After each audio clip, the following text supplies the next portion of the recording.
udan ya guys, dari tali center ini. Oke, kita mulai. Kita copot dulu ini centernya guys.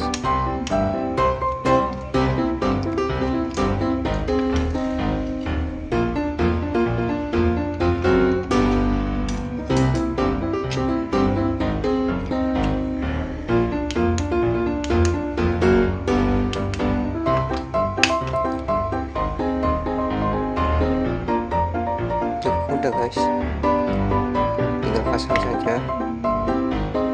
Oh iya, jangan lupa kita memakai ini, saya membuat dari dudukan kogan sendiri ya guys.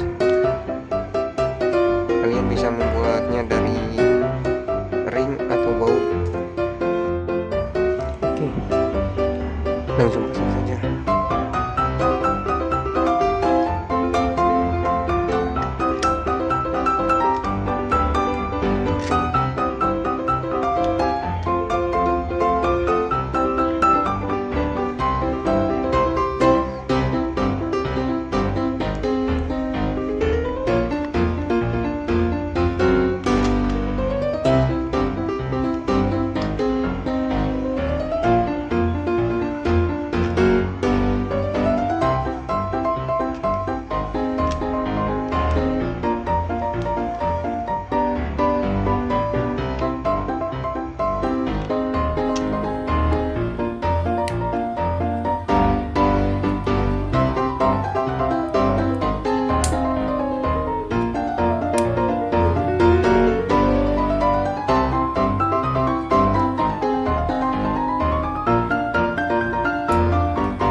Sudah jadi guys, ini copot aja guys,